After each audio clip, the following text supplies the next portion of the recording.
तुझी माझी यारी भाग 63. मागील भागात ऋषी म्हणतो, मी म्हटलो ना की माझी गर्लफ्रेंड आहे, तीच माझ्यासाठी परफेक्ट आहे. ती मुलगी जिच्याशी तुम्ही फक्त एक वेळ भेटलात, तिला भेटून तुम्ही कसं डिसाईड करू शकता. मग अभिजित म्हणतात, ऋषी ती मुलगी खूप छान आहे, तुला ती एका नजरेत पसंत पडेल. ते समजावत म्हणाले.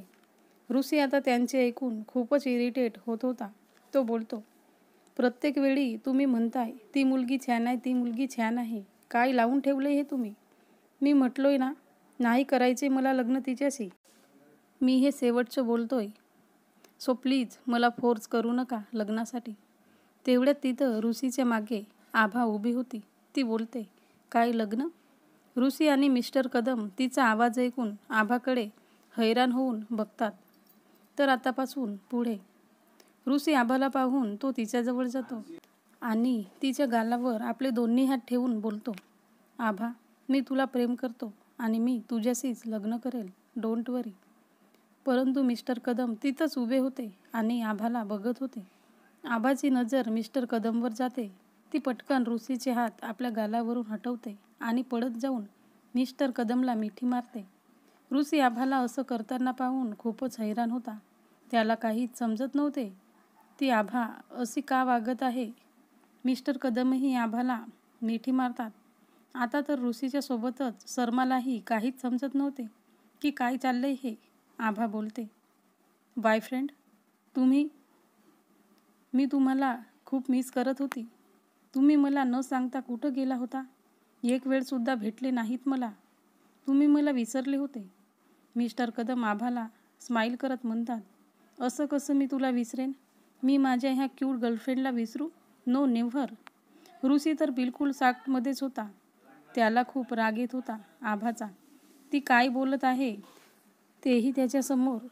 आणि त्याचे पप्पानेही तिला मिठी मारली. तो रागाने त्या दोघांजवळ जातो आणि आभाला आपल्या पप्पांपासून वेगळा करत बोलतो, माझ्या आभापासून दूर राहा तुम्ही. ती माझी गर्लफ्रेंड आहे. आभा हे तू काय करतेस? तू यांना का मिठी मारत आहेस? आभा ऋषीला काही बोलणारच होती की मिस्टर कदम आभाला आपल्याजवळ करत बोलतात, कारण ही माझी गर्लफ्रेंड आहे. ऋषीचा तर आता पाराच चढतो. तो ओरडतो, तुम्ही काय करताय हे तुम्हाला तरी माहिती आहे काय? आभा घाबरते ऋषीच्या रागवल्याने.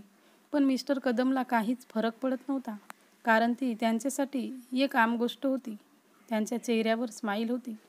ऋषीला ते दिसते. ऋषी आभाला पाहून आपल्यासोबत घेऊन जातो. तिथंच मिस्टर कदम त्या दोघांना जाताना बघत हसत होते. तेवढ्यात शर्मा कन्फ्यूज होत त्यांना म्हणतो, सर ऋषी सरची गर्लफ्रेंड आणि तुमची गर्लफ्रेंड मला समजत नाही आहे. आभा आहे तरी कोणाची गर्लफ्रेंड? प्लीज सर सांगा ना. तुम्ही आभाला कसं ओळखता? मिस्टर कदम रिलॅक्स होऊन सोफ्यावर बसतात आणि म्हणतात, तू मला हे का नाही सांगितलंस की आभाच ती मुलगी आहे जी ऋषीला आवडते? शर्मा म्हणतो, सर मी फक्त त्यांच्याबद्दल माहिती मिळवत होतो, पण मी पूर्ण सौर नव्हतो. Sorry sir.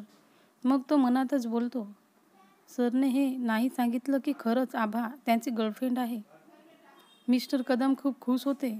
ते शर्माला म्हणतात, आभा माझी गर्लफ्रेंड आहे आणि आभाला मी तेव्हाचा ओळखतो जेव्हा ती खूप लहान होती आणि तिने स्वतःच मला आपला बॉयफ्रेंड बनवला होता. मला आभा खूप पसंत आहे. मी तेव्हाच विचार केला होता की माझ्या ऋषीचा लग्न आभासोबतच व्हावा. आभाच माझी पसंत होती. Anyway I am happy. पहिली वेळ माझ्या मुलाने चांगला काम केला.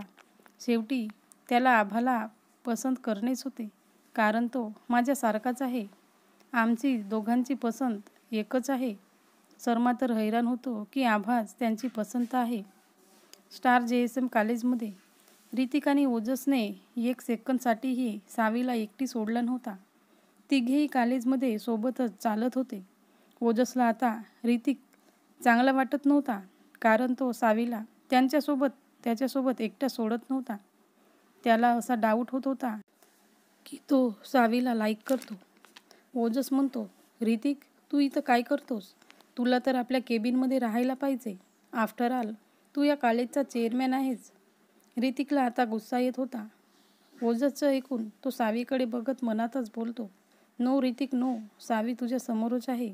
तेवढ्यात तो चेहऱ्यावर फेक स्माईल सोबत ओजसला बोलतो, तसं तू पण या कॉलेजचा हेड मेंबर आहेस, तर तू इथं काय करतोस? ओजसजवळ कोणताच उत्तर नव्हता. तो गोष्ट बदलवत सावीला म्हणतो, सावी, आज तुझे सर्व क्लासेस खाली आहेत. चल ना कुठंतरी बाहेर फिरायला जाऊया. ऋतिकला खूप राग येतो. तो म्हणतो, तू सावीला आपल्यासोबत नाही नेऊ शकत. ओजसला आता त्याचा राग येतो की तो का विनाकारणच नाही म्हणत आहे. तो म्हणतो, ही माझी फियांसी आहे, तर ही माझ्यासोबत कुठंही जाऊ शकते. मग ऋतिक मनातच म्हणतो, साल्या माकड्यासारख्या तोंडाच्या माणसा, चेहरा बघितला का तू आपला? माझ्या सावीला आपली फियांसी म्हणत आहे. तो त्याला घुरतो. ओजसही त्याला घुरतो. ते दोघंही एकमेकांना घुरत होते आणि डोळ्यातल्या डोळ्यात एकमेकांना बोलत होते की सावी माझी आहे. सावी बिचारी केव्हाची ह्या दोघांच्या बकवास ऐकू ऐकू बोर झाली होती. ती इरिटेट होत होती. ती दोघांना काही बोलणारच, पण ती बघते की दोघं तर एकमेकांना घुरत आहेत आणि एकमेकांमध्ये बिझी आहेत. तेवढ्यात ती तिथून रफू चक्कर होते, जसं की ती तिथं होतीच नाही. ती पटकन आपल्या स्कूटीवर बसून आपला हेल्मेट घालते आणि स्वतःशीच बोलते, थँक गॉड वाचली मी त्या दोघा नमुन्यांपासून. एक तो बेवकूफ ओजस काय माहिती का लागलाय माझ्या मागे, आणि आज ह्या ऋतिकला काय झालंय? आधी तर असा करत नव्हता तो. सोड यार सावी, माझा जीव वाचला त्या दोघांपासून. मग ती स्कूटी सुरू करून निघून जाते. इकडे रोहनच्या केबिनमध्ये त्याच्यासमोर एक मुलगी बसली होती, जिला रोहन घुरत होता. तो म्हणतो, तू तीच आहे ना जिने आबाबद्दल वाईट बोलून कॉलेजभर केलं होतं? ही मुलगी निया होती, जी थोड्या वेळापूर्वी रोहनच्या ऑफिसमध्ये सर्वांवर गुस्सा करत होती.